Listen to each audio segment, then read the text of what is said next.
महाकाय सूर्यकोटि समप्रभ निर्विघ्नं कुरु मे देव सर्व।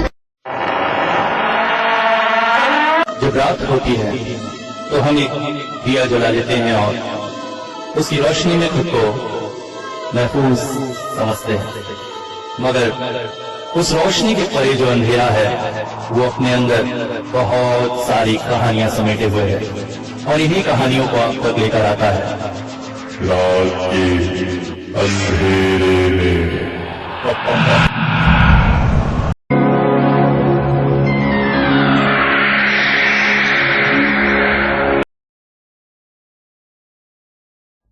हेलो दोस्तों, आज मैं आपको अपनी कहानी सुनाने आया हूं।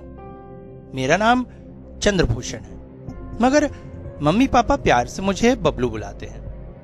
मेरे पापा पीडब्ल्यूडी में काम करते थे, इस वजह से अक्सर उनके ट्रांसफर हो जाया करते थे। इस साल भी उनका ट्रांसफर हो गया एक छोटे से गांव में। गांव बहुत ही सुंदर था। गांव में एक बड़ी सी नदी थी और बहुत सारे छोटे छोटे तालाब। मेरे घर के कुछ ही दूरी पर भी एक तालाब था। पापा के अचानक ट्रांसफर हो जाने से बड़ी मुश्किल हो गई थी, क्योंकि साल का बहुत सा समय बीत गया था। इस वजह से स्कूल में मेरा एडमिशन हो पाना मुश्किल हो गया। अब अगले सेशन में ही मेरा एडमिशन हो सकता था। अब क्या किया जा सकता था, इसलिए मुझे घर पर ही रहकर पढ़ना था। मगर दिन भर घर में रहना, पढ़ाई मजा नहीं आता था। गांव शहर से बहुत दूर था, इस वजह से ज्यादा शहर भी नहीं जा सकते थे। मुझे कॉमिक्स बुक पढ़ना बहुत पसंद है, मगर जितनी सारी बुक मैं लेकर आया था मैंने सारी पढ़ ली थी। अब करने को मेरे पास कोई खास काम नहीं था। सुबह उठकर पढ़ लेता था, उसके बाद दिन भर और शाम का समय कैसे बीते इसी बात की मुश्किल थे। गांव में मेरे ज्यादा दोस्त भी नहीं बने थे, क्योंकि मैं तो स्कूल अभी गया ही नहीं था, इसलिए मैं अकेला पड़ गया था। दिन भर इधर उधर घूमता फिरता रहता, माँ से डांट खाता। पिताजी तो दफ्तर में ही रहते थे। हमारे घर से कुछ ही दूरी पर ही एक तालाब था। मैं अक्सर उस तरफ निकल जाता था। इस बात को लेकर भी माँ से डांट खाता था। माँ कहती थी दोपहर के समय, रात के समय सुनसान तालाब के पास नहीं जाना चाहिए। मगर क्यों नहीं जाना चाहिए, ये बात उन्होंने कभी नहीं बताया। हमारे घर से कुछ ही दूरी पर एक कब्रिस्तान था। मेरे पिताजी के ऑफिस का चपरासी दमड़ू मियां अक्सर ऑफिस के काम लेकर हमारे घर आया करता था। उसी ने एक बार मुझे बताया था कि उस कब्रिस्तान में भूत है। भूत सुनकर तो मेरे कान खड़े हो गए। कई बार मन किया कि कब्रिस्तान में जाकर देखूं, मगर अकेले जाने में थोड़ा डर भी लगता था। हाँ, एक दो दोस्त अगर बन गए होते तो उनके साथ एक मजेदार एडवेंचरस एक्सपीडिशन हो सकता था, मगर अकेले अकेले जाने में तो भूत न होने पर भी भूत दिख जाता। इसलिए वहां जाने का प्रयास मन में सोचने के बाद भी मैं कभी नहीं जा सका। मगर हाँ, अक्सर जाकर तालाब के किनारे बैठे रहता था। उस दिन भी दोपहर का समय था। मुझे दोपहर को नींद नहीं आती। माँ खा पी कर सो जाती और अक्सर मुझे अपने पास मार पीट कर सुला देती। मगर माँ की नींद में जाते ही मैं चुपचाप दबे पांव घर से बाहर निकल आता और तालाब के पास जाकर बैठ जाता। मुझे यहाँ बैठना बड़ा अच्छा लगता था। तालाब में बहुत सारी मछलियां थी जो अक्सर इधर उधर तैरती रहती थी। कई बार तो मैंने मछली मारने की कोशिश की, हालांकि मेरे पास मछली मारने की बंसी नहीं थी। बनाने की कोशिश की, बना नहीं पाया। मम्मी पापा को कहा तो उल्टे डांट पड़ गई कि तालाब के पास नहीं जाना है। इसलिए मैंने कुछ टीवी डिस्कवरी वगैरह में देखा था कि जंगल में शिकारी हाथों से ही मछली पकड़ते हैं। ये प्रयास भी करके देखा, मगर मछलियां इतनी चालाक थी कि हाथों में आते ही साथ स्लिप होकर निकल जाती थी। एक दिन ऐसे ही मैं तालाब किनारे बैठा हुआ था, मछलियों को देख रहा था कि अचानक बीच तालाब में अजीब सी हलचल हुई। मैं चौंक पड़ा। गौर से देखा तो ऐसा लगा जैसे एक बड़ी सी मछली बीचों बीच तालाब में हलचल मचा रही है। मेरी तो आंखें जैसे चौंधिया गई। इतनी बड़ी मछली, वाह! अगर इसे पकड़ा जा सके तो मजा आ जाए। मगर तभी मेरे कानों में एक आवाज पड़ी, बबलू। मैं चौंक पड़ा। आसपास देखा तो कोई भी नहीं था, मगर मैंने ये आवाज स्पष्ट सुनी थी। आवाज बहुत सी मेरी मां की आवाज की तरह थी। मैं चौंक पड़ा, कहीं मां ने मुझे इधर देख तो नहीं लिया। मैं जल्दी से घर की तरफ दौड़ पड़ा, मगर घर पहुंचकर देखा तो मां सो रही थी। मेरा कौतूहल अत्यधिक बढ़ गया। किसने मुझे बुलाया तालाब के पास? तालाब का वो हिस्सा तो बिल्कुल सुनसान रहता है, गांव का कोई भी उधर नहीं आता है। फिर न जाने क्या सोचकर मैंने माँ को नींद से उठाया और पूछा, माँ, अभी तुम तालाब की तरफ आई थी क्या मुझे बुलाने? माँ चौंक कर उठ बैठी। क्या कहा? तालाब? तो फिर दोपहर को तालाब गया था। मैंने तुझे मना किया था ना अकेले तालाब जाने। मेरी इस मूर्खता पर मुझे 2 थप्पड़ पड़ गए और डांट भी अच्छी पड़ी, मगर मेरे मन का कौतूहल नहीं कमा। एक तो तालाब में वो बड़ी मछली कौन सी है, और दूसरा उस दिन दोपहर को मुझे किसने आवाज दी थी। मन में ये ख्याल बार बार आते थे। एक दिन पिताजी से भी इस विषय में बात की, बदले में डांट ही मिली। दोपहर को अकेले तालाब में क्यों गए थे? अब एक ही व्यक्ति था जो मेरी समस्याओं का समाधान कर सकता था, पिताजी के ऑफिस का चपरासी। और बहुत जल्द ही मुझे यह मौका भी मिल गया। एक दिन वो कुछ फाइलें लेकर हमारे घर आए। पिताजी उन फाइलों पर काम करने लगे। वो खाली बैठे थे। मैं उनके पास चला गया और उनसे बात करने लगा। मैंने कहा, काका, आप तो यहाँ बहुत समय से रहते हैं, मुझे कुछ बता पाएंगे? वो बोले, हाँ बाबू, बोलो ना, क्या हुआ? काका, अब क्या सच में कब्रिस्तान में भूत है? अरे हाँ, मैं क्या तुम्हें झूठ बोलूंगा? अच्छा, कुछ और पूछूंगा तो आप डांटेंगे तो नहीं? मैं क्यों डांटूंगा छोटे बाबू। आप तालाब में बड़ी सी मछली कौन सी है? तालाब में बड़ी मछली? हाँ, एक दिन मैंने तालाब में देखा था, बड़ी सी मछली बीच में तैर रही थी। मछली दिखी थी तुमको? नहीं, मछली नहीं दिखी थी, मगर पानी में बहुत ज्यादा हलचल थी, जैसे बड़ी सी मछली हो।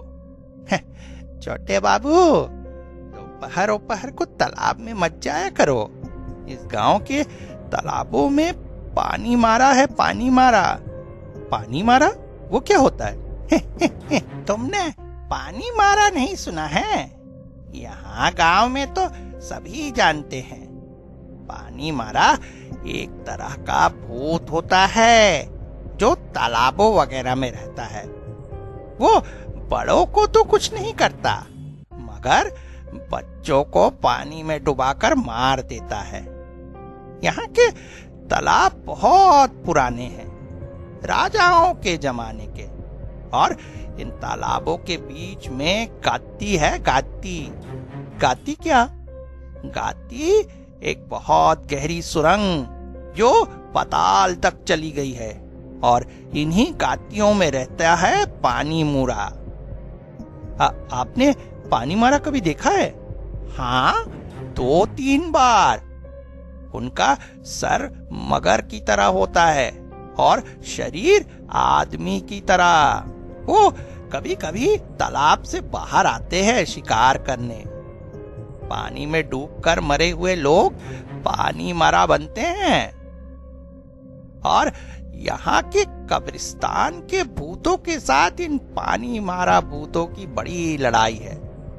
वो पसंद नहीं करते कि ये लोग बाहर आए, मगर ये लोग भी शिकार करना पसंद करते हैं, इसलिए इनमें कई बार लड़ाई हो जाती है। एक बार तो ऐसे ही तालाब के पास मैंने कब्रिस्तान के भूत और पानी मारा को लड़ते देखा था। अभी बातें चल ही रही थी कि अचानक माँ आ गई। क्या बातें हो रही है माँ? ये मुझे पानी मारे के बारे में बता रहे थे। फिर तुम भूत भूत कर रहे हो, और आप भी क्यों बच्चों को भूतों की बातें कहकर डराते हो? देखो, भूत भूत कुछ नहीं होता है, समझ गए? आइंदा ऐसी बातें तुम नहीं करोगे। माँ ने मुझे बहुत जोर से डांट दिया। अब समझ में नहीं आता था कि माँ की बात का विश्वास करो या चपरासी की बात का। अब माँ की बात में मुझे ज्यादा सच्चाई लगती थी, क्योंकि मेरी माँ भी बहुत ही हिम्मती है। ऐसे ऐसे काम कर जाती हैं कि आदमी सोचता नहीं। एक दिन तो माँ और पिताजी में शर्त लग गई कि कब्रिस्तान में भूत नहीं है। पिताजी कहते हैं, माँ कहती नहीं है। और उस रात तो माँ टॉर्च लेकर कब्रिस्तान भी चली गई थी, ये दिखाने की कोई भूत नहीं है। और सच में कोई भूत माँ को नहीं दिखा। इस पर पिताजी ने कहा, तुम हाथों में टॉर्च लेकर गई थी, उसकी रोशनी से भूत डर गए होंगे, कभी बिना रोशनी के जाकर दिखाओ। माँ ने कहा, हाँ, भूत तो मिलेगा नहीं, मगर सांप बिच्छुओं का खतरा है, उसका क्या? तुम तो चाहते ही हो मुझे सांप काटे और मैं मर जाऊं, मुझसे छुटकारा तो मिले तुम्हें। पिताजी ने तो बात हंसकर टाल दी, मगर मेरे दिमाग में प्रश्न उमड़ते रहे कि आखिर कौन सच्चा है, और तालाब में मैंने जो देखा था वो क्या था। ऐसे ही कुछ दिन बीत गए। एक दिन दोपहर को मैं फिर चुपके से तालाब की तरफ चल पड़ा।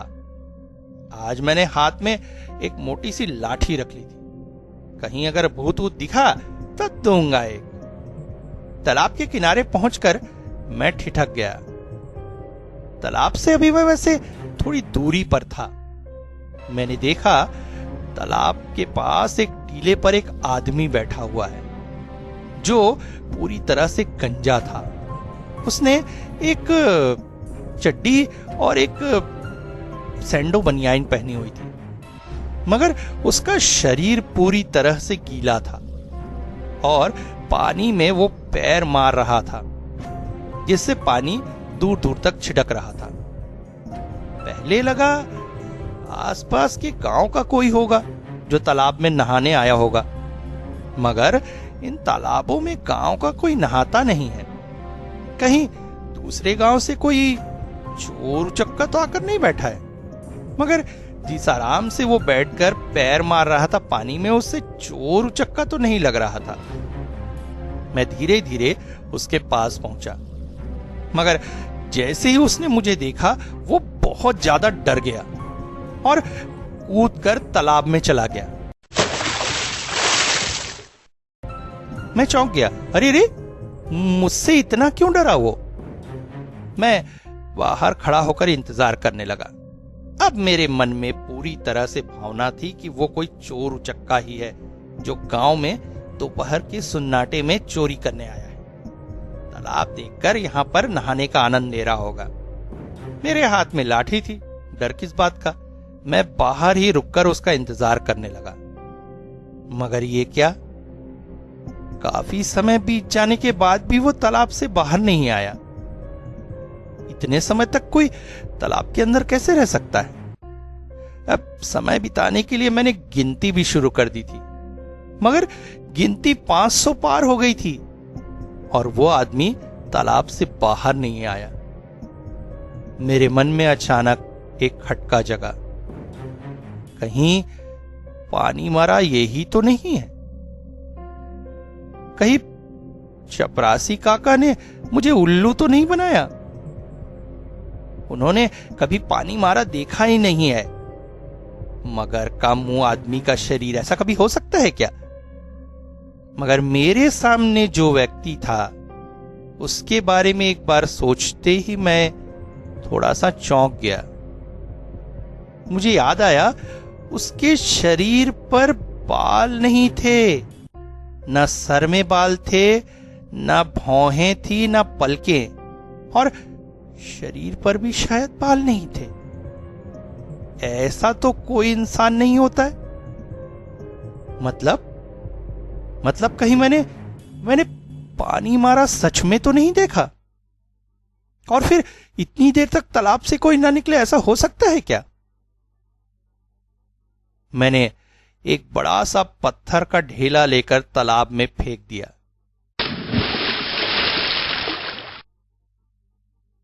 और तभी जो मैंने देखा मेरे लिए आश्चर्य कर देने वाली बात थी। तालाब से एक हाथ बाहर निकला। पहले मुझे लगा वो आदमी बाहर निकल रहा होगा, मगर काफी देर तक सिर्फ वो हाथ ही तालाब से बाहर था। पहले तालाब के थोड़ा बीचों बीच था, मगर धीरे धीरे तालाब के किनारे की तरफ आने लगा। हाथ सामान्य इंसानी हाथ से थोड़ा ज्यादा ही लंबा था और उसकी उंगलियां हिल रही थी। ऐसा लग रहा था जैसे वो मुझे इशारा कर रहा है अपनी तरफ आने का। मैंने भी महसूस किया जैसे मैं अनचाहे में ही तालाब की तरफ कदम बढ़ा रहा हूं। मैं तालाब के बिल्कुल किनारे जाकर खड़ा हो गया। तभी मेरे कानों में एक आवाज पड़ी, बबलू। मैं चौंक पड़ा। हाँ, मां आ गई क्या?